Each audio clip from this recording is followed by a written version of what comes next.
Wow. Am I on? Okay, so I'm going to Facebook Live this on Unrestricted stage as well as my Instagram page. Hi, guys!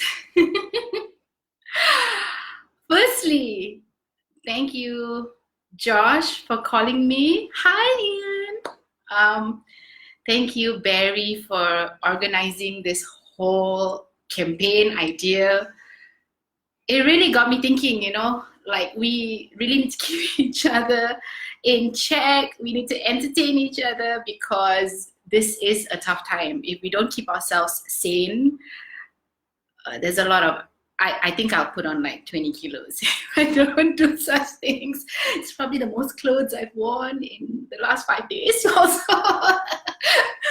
But yes, hi, my name is Anusha and I am a storyteller. I like to think so. Of all the years that I have done what I have done, I have finally found one word that represents me, that truly represents me. Okay, so I even made a card that says Anusha Peterson Storyteller. Well, you either like the card because of the color or you understand what storytelling means. Some people ask, what stories are you telling? And I'm like, okay, you don't get it. It's okay. I still love you. But yes, my journey has been an extraordinary one. Here I am here today just wanting to share my story, my life story with you in hopes to inspire you. And that word inspiration has been pinging in my head for years now. And how do I help others? How am I inspired? It's really a journey, okay? So my intention today is really to tell my story in hopes that you find bits and pieces that resonate with your life because we are here for each other, okay? So I have some notes of being the production person that I am. And I want to start off by saying, everybody is made perfectly different and everybody has a purpose, a true calling in their lives. It really depends how you want to understand that for yourself, okay? For me, it took a long time to believe in who I was because there was so much noise, so many different types of people trying to find themselves out there at the same time. So it took a while for me to do that. And, I heard this podcast today that said, we are all destined for greatness. And it truly resonated with me because we truly are, right? Nobody wakes up in the morning and says, I don't want to be great today. If you do, I think we really need to check you. Call me and we'll find a way to make you great. It truly is. We all want the best for each other. We will all want to succeed in life. Now we have to define what success is. To some people, success is being in the paper. To some people, success is the memory that you leave behind when people talk about you, right? So we have to truly ask ourselves what our purpose is. And, how do we know if it's the right one? I guess that one you have to journey and find out for yourself. But you have to ask yourself, what is my purpose? What are my dreams? Try to understand what you're made of. Every inch of your being is you. Listen to yourself. Listen to what your body is telling you because the seeds have been planted. Okay, as you see, my t-shirt says, God is dope. It's my favorite t-shirt and I wear it for all my favorite people and favorite moments. Clearly today is definitely one of them. And, we really have to tune into ourselves and, listen and find what those dreams are. And once we know those dreams, we identify it, it can change, semi-evolve along the way. But they never run far. And this is really based on my experience. And I'm not saying it because I already achieved my dreams. I'm saying it because I've achieved small dreams. Every now and then, every 2-3 years, every day, every week, there is a small thing to celebrate. And I've realized that that was so, so important, right? And, you know, the key is really being aware of all the seeds that's been planted and, you know, just enjoy the life, enjoy the journey of your life. So I want to tell you my story, and you can find the seeds that have been planted within the story. Okay, so here goes. I have been very fortunate and blessed to have an amazingly creative family. Everybody in my family is creative. Okay, so it starts there. It started there actually. And my dad, if you don't know him, he's a musician. My uncles all play music. They all were in a band together. They are very artistic, and they draw, they paint. My life growing up was very colorful. Yeah, I didn't grow up in the CEO mentality. I have to decline this because my father's trying to call me. But yes, I didn't grow up in the CEO mentality kind of structured family. We were all crazy and we loved it. So little did I know that was what it was, right? So just growing up for me was just fun, exciting, laughter, lame jokes, all these things, okay? And because my dad's a musician, I was very fortunate to travel with him all around the world, wherever he toured. So at a very young age, I was exposed to art, to creativity, to color, to production.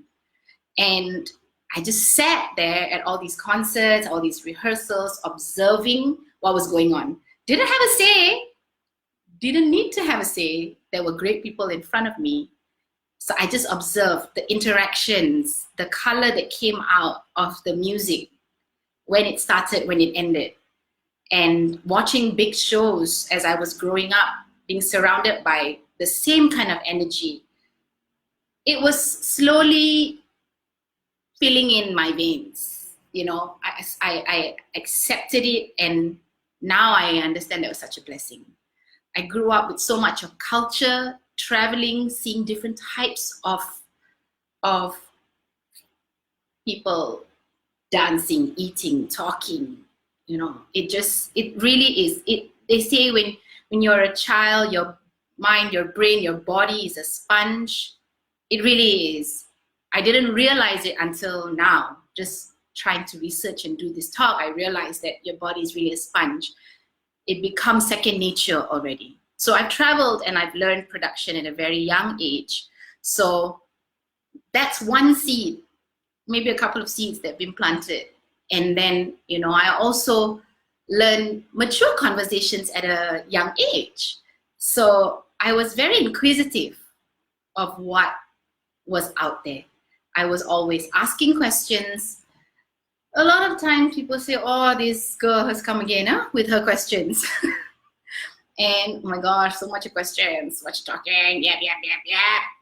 But I now am very grateful for it, because my dad never, ever told me stop questioning, stop talking, stop asking. He just let me go free, do what I want, but there was always boundaries in terms of respect, in terms of showing that respect to the people around me. And clearly everybody was much older, much older. So I learned those boundaries at a young age as well. Fast forward, my first job, before I left school, I was like, there was a pressure of, what do you want to do in life? I don't know, cook. I love cooking, I wanted to be a chef.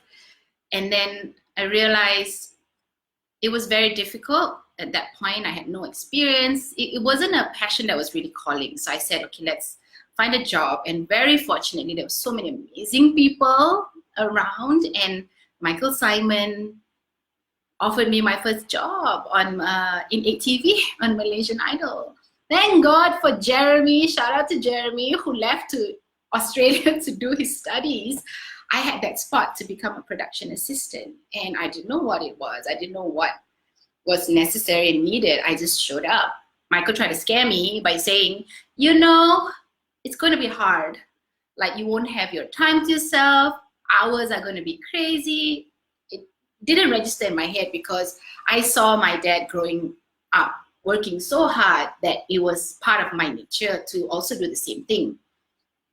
Well, my dad's now 60, becoming 64, and he's still working his ass off.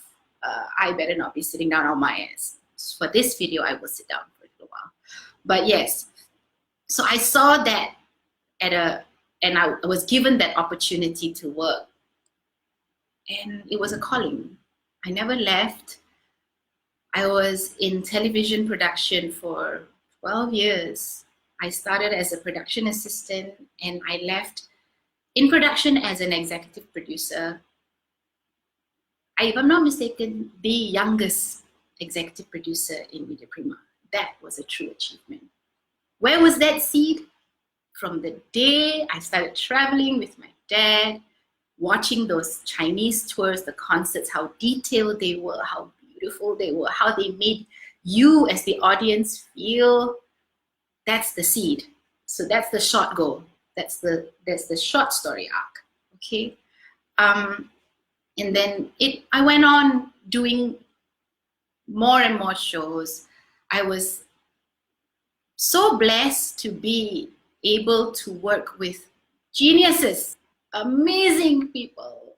We had more fun than we thought it was work. I mean, we got a paycheck every month, but we were there for each other. We did what we loved, 20-hour days, non-stop, weekends. There was no such thing as weekends for us. It was just work.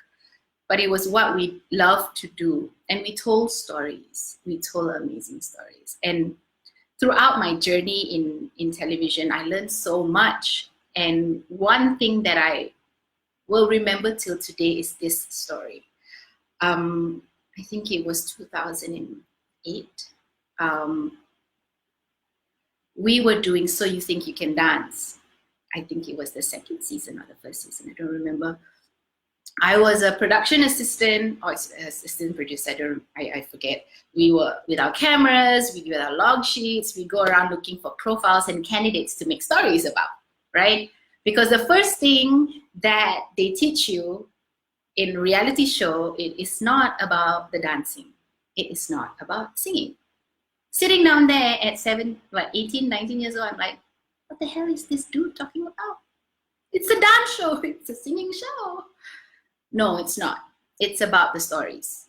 It's about who is singing, who is dancing, and how their life is relevant to the people that is watching, to the audience.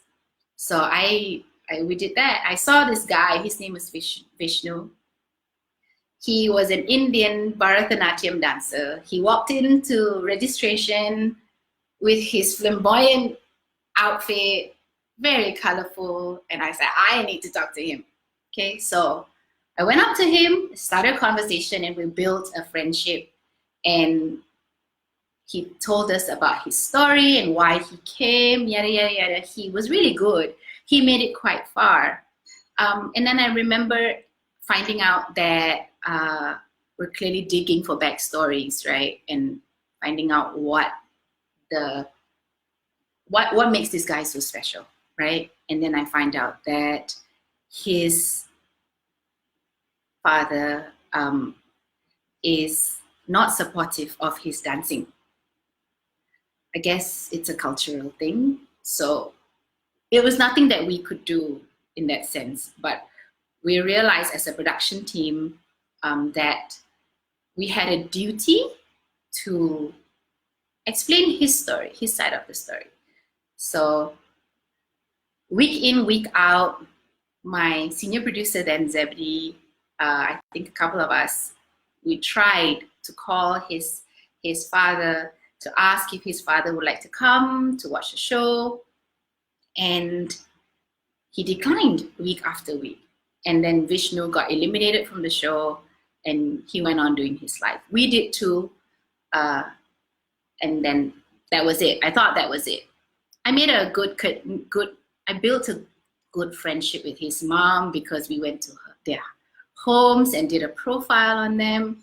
So yeah, and then I think it was 2 years later, I got a call from his mother. I didn't know who the number was. It was calling me, and it's like, Anusha, I like to call you and invite you to a prayer session. And I was, what prayer session is this? I've not spoken to you in a while, Auntie, but hi, how are you? And then she said Vishnu had passed, and that just broke my heart. I didn't know what to say, but she said, thank you, and thanks to you and your team, Vishnu got his father's approval to dance. His father actually paid for his studies to go overseas and to continue dancing. To me, at that moment, I knew what we were doing the right thing. This is why I joined television. I used to watch television back in the day when television was scheduled. And I used to watch and look at all these stories and how they change people's lives. And I was so proud to be part of that story. That was why I did television. And it will always have a special place in my heart. Vishnu will always have a special place in my heart. And I believe as a team, we made so many dreams come true. So to me, the art of storytelling is so important. And your intention and what you want to do and how you want to change lives, that has to really resonate and really show out. Because if it's fake, you can smell you a mile away, right? So that was one of my most memorable moments of television. That storytelling seed was planted when I was young, asking all these questions. Hi, what's your name? How are you? What are you doing? And not be shot down and say, no, it's the wrong thing. Keep quiet, sit in the corner, So I'm very grateful to everybody who had the patience with me and my father, who entertained my questions, right? That is a small seed. So one more seed planted, okay? And then when I was young and I come back from school watching television, and I used to tune in, I think it was like at 1:30, the Oprah Winfrey Show. Who wants the Oprah Winfrey Show?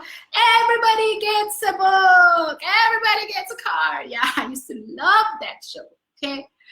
I was like, one day I want to become like her. Didn't know what she was. A host? No, I don't want to be a host. I want to change lives.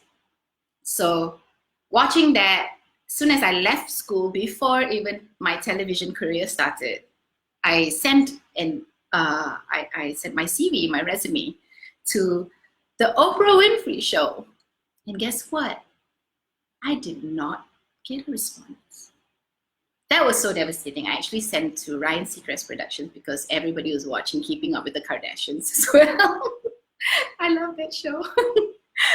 And these names at the end kept popping up, Oprah Winfrey, Harpo Productions, Ryan Seacrest Productions. It was so inspiring that I said, I will apply. I applied and I did not get anything. I was this 17-year-old, 18-year-old. I didn't know anything. Little did I know that you needed experience for these things. And me being this girl from Malaysia, a country so far away, they don't need people like me, right? They've got so many Americans there that are next door that they can hire. Okay, so I was so disappointed, but I told myself inside, I said, one day I will make it there. Yeah. And one day I will get noticed by them, right? I've not been noticed by them yet, but that dream is still there. I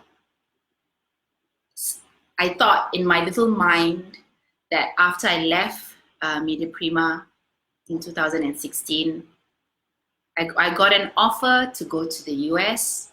I negotiated an offer to go to the US, and I thought that was it. This is my dream. I'm going. It was a great experience, the 2 years being with Yonder Music. It was really eye-opening. I met so many new people, but the goal was always to go to the US. And I went in and out, but never felt welcomed.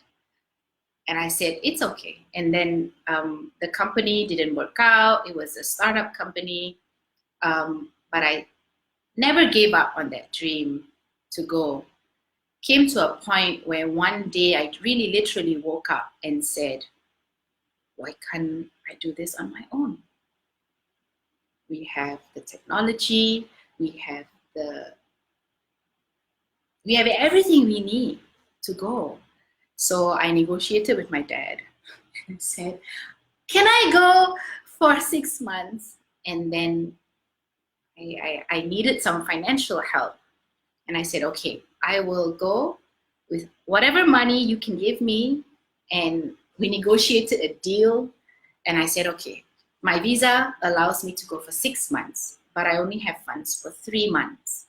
Let me go try and build relationships, build connections, and do what I need to do to see whether it's even a place that I want to be, and even in an industry that I want to participate in, right? And I went in May 18th, 2018. I took my flight and I went to New York City. It's one of the best cities in the world. And it was hard. I went with the best of my intentions, so gung-ho. I went there, had a presentation every time I met somebody, had to put on my A-game face. They're like, you sound Caribbean. No, I am not Caribbean. And, I had to push through, pick up the camera again. I left the camera in 2010. I started producing then. I didn't need to carry a camera anymore. I took a camera that I borrowed from a dear friend who allowed me to use his equipment. And I went. I knocked on doors and I said, let me shoot for you. I film for you. I'll edit a short piece for you free of charge. Just my time, just to build that relationship. Okay. And then, I was so lonely in that space where you don't know anybody. Where do you go tonight? Walk, go out to a park.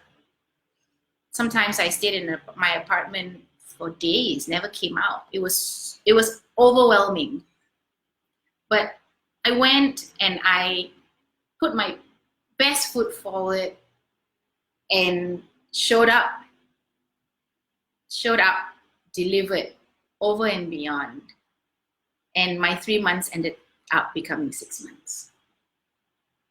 With all the connections and all the kind people that were around me. The world is really kind. When you put your best foot forward and you go with the purest of intentions, you attract similar people. People come and help you. I was there during Hari Raya and random people invited me to their homes. Do you want some Malaysian food? Come, there's curry laksa here. So many people, so many amazing people out there. And I went and then I came back because my visa was going to end. I came back at the end of 2018 saying to myself, now what? What do I do? I was so energized, came back with so much of inspiration, so much of color. Everything's just moving in my head, so complex. I didn't know where to start. And then rewind a little bit. When I came back, I made sure I set my intentions straight. Okay. I said this to myself. I said, I want to be part of the music industry. I want to help the music industry. I want to give back to my community. And I also want to do concert tours because I grew up watching concert tours. So I watched these concert tours and I wanted to be part of it now using my expertise that I've had, right? So the intention was so strong. And as soon as I got back, I think it was 3 weeks later, I got a call to participate in Siti Nurhaliza's tour. It was a 3-city tour, short tour, but for the first time, I grew up watching this lady sing when she was in her teens. I grew up watching her, and now I am actually producing her concert. Like, what? Wait, where did that come from? Right? And God is dope. He really is. And I creatively produced that show. I directed that show. It was one of the hardest things to date that I've done, because it was not only stressing me out creatively, physically, emotionally, it was very stressful as well.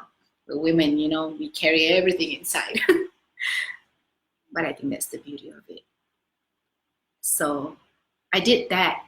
And you see, that seed was planted when I was 12, 13 years old. Being around in that space of touring, it felt like home. When I was in the stadium, when I heard that first snare hit and the sound check going on, it was like home.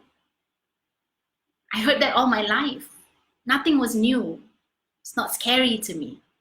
The only scary thing was, is this show going to be a success? Is the person sitting out on the seat they paid for going to go home being inspired, being touched by? That was stressful to me, right? But the seed was planted a long time ago. That was one of the most iconic things, and that was literally a year ago to this date. And I'm forever grateful to all the powers that make that happen. It was one of the best things in my life. Changed me, right? So I ask you today, whoever's watching, to dig deep inside and ask yourself, what are your dreams? What are your desires? If you don't know, ask and you will receive. It's about questioning yourself. You know, we wake up, we're born and we like jazz music. We're born and we like pop music. Why is that? Everybody is made different. And you truly need to block out all the noise, to really, really feel your heartbeat, your breath, like, you know, when you do meditation and yoga, that's when you realize your true purpose. And I have a lot more of dreams, a lot more wants that have not been achieved yet. One that I'm really looking forward to was the story I told you about Oprah. I believe that will happen one day soon. Why I say that is because when I was in high school, imagine that, today it has never been closer. Okay, I have my US visa, work visa, that I applied with the help of many people, but it was approved last month, my O1. It's an extraordinary talent visa. Because I have that visa, I was more confident in going out and asking again now about Oprah. And I met this beautiful lady, her heart so magical, through a lot of people, through a lot of friends, through a group of friends, a group of strong, powerful women. I met them in Hawaii last year. And this lady was one of them. We had a connection. I felt very inspired by her story, how she develops business and how she grows and sells businesses. And little did I know that she was friends with Oprah, like 1 degree separation friends with Oprah. Oprah just did her Vision 2020 tour that was in collaboration with Weight Watchers in the US. And this lady went to 2 shows.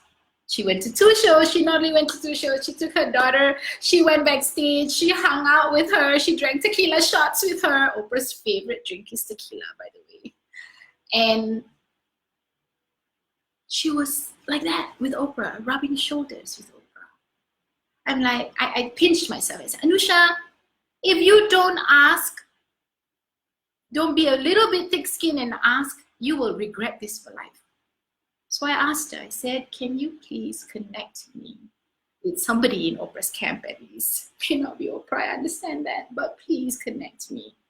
And her immediate response was, anything for you, darling. Let's chat. Oh my God.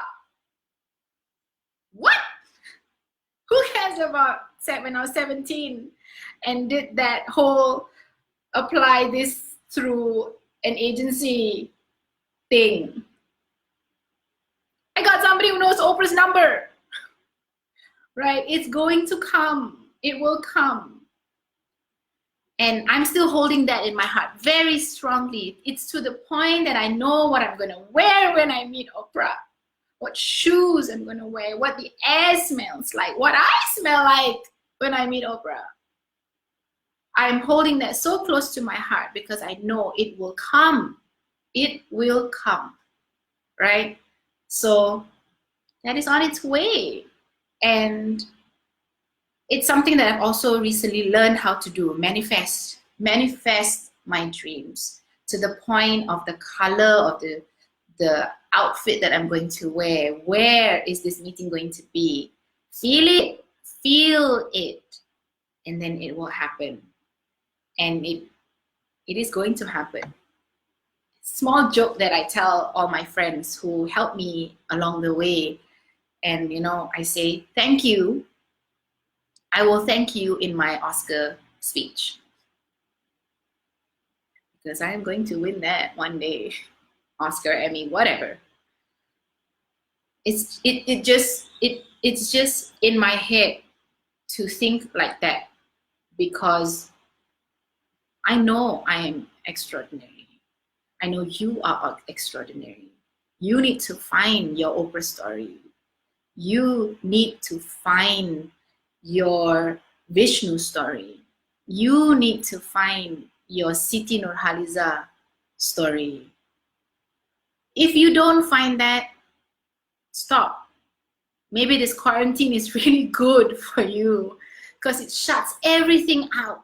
You really got to think what you want. Again, we don't wake up every morning saying, I don't want to be great today. We wake up every morning saying, how can we make this day different? What can I do that inspires somebody else? How can I fill my tummy in a happy way? Everything matters. How you think matters, right?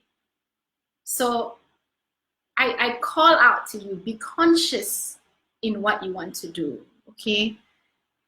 These key things, these must-haves that you have to apply in your life is, first thing is identify what you want to do.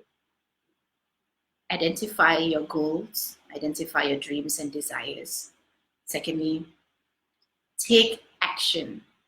When you put your best foot forward and when with the best of intentions, being intentional about what you want to do, it will come back. I guarantee you, okay? Next thing is you got to be consistent. Wake up with that dream in your head every day. I met Nepal's sole billionaire, Binod Chaudhary, 3 weeks ago. I don't know how that happened. I ended up in Nepal and ended up on his dinner table. Dude, he's a self-made billionaire, probably the first billionaire I've ever met in my life. How many zeros are there again? 9, I think so. Okay. It's something so unfamiliar, but familiar at the same time. And I asked him, I said, how did you get here? What kept you going? And he said, to wake up every day with the same dream in your head. Think the same things, be consistent about it, and you will really get it. You will really get it, okay? That's what, 4, I guess. Right?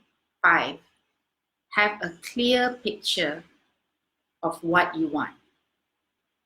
I know I want to live in a few countries at the same time. To other people, why? To me, because I want to and I love it. I want to escape from this place and go to another place and be like a holiday, but actually work.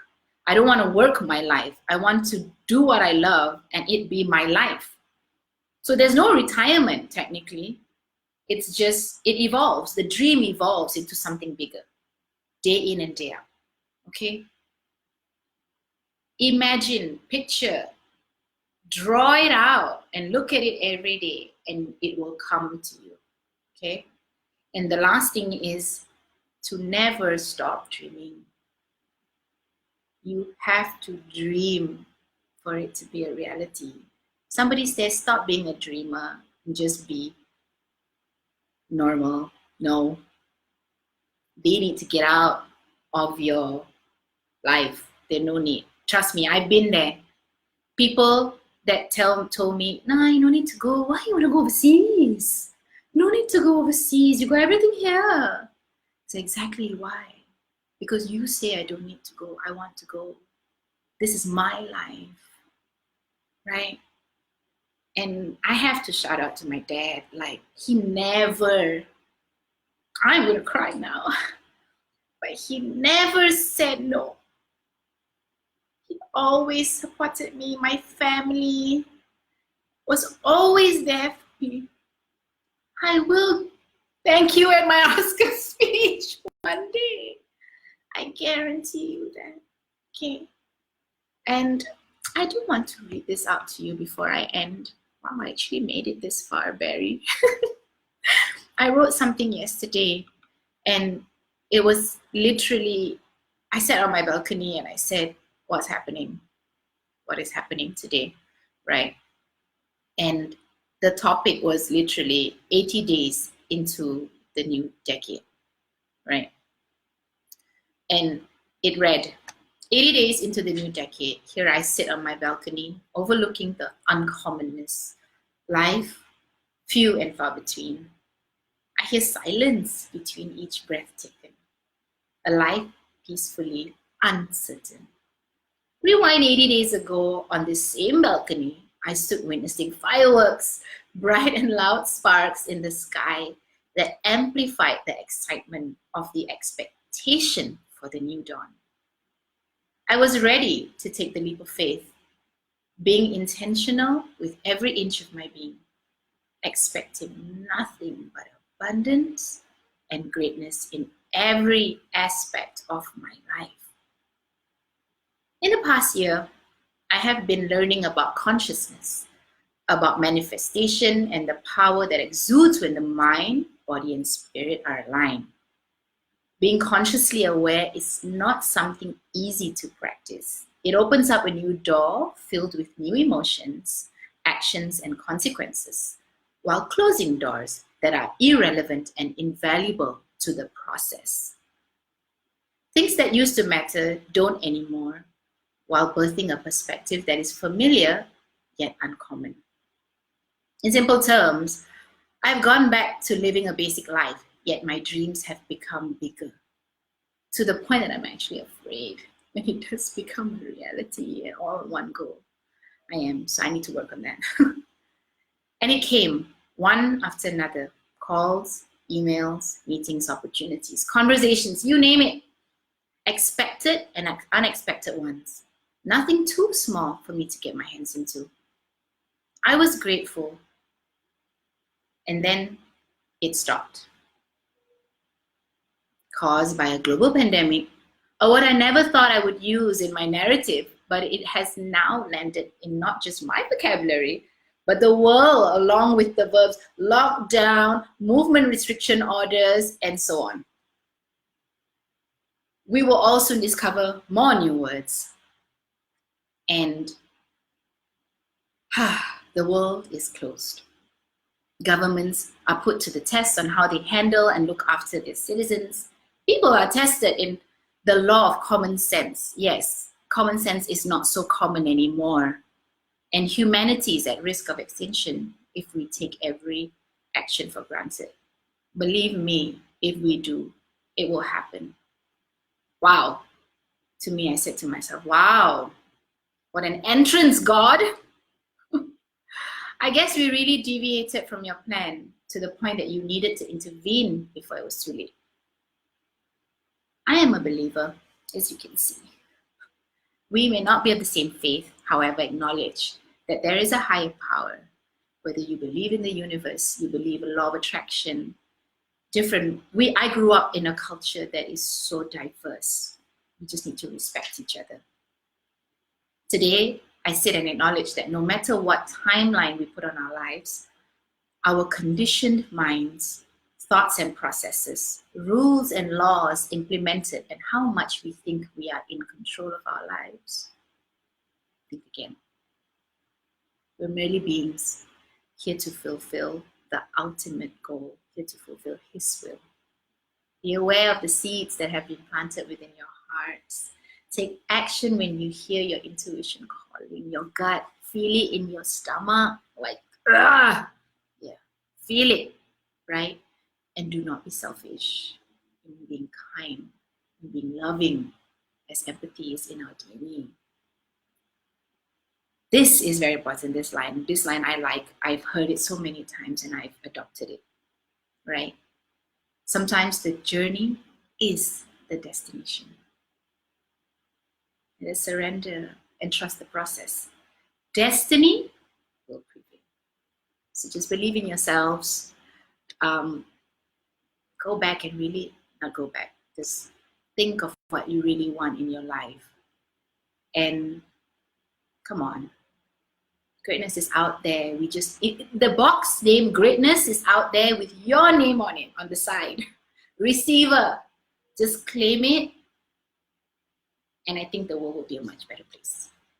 Okay, thank you for listening. Oh my gosh, I really made it this far. You see, Anusha, yep. Okay, thank you guys. Thank you, Barry. Thank you, everyone who's watching. I really hope it inspires you to do your life right. Okay, bye. Okay, now I can end Instagram too. Okay, bye.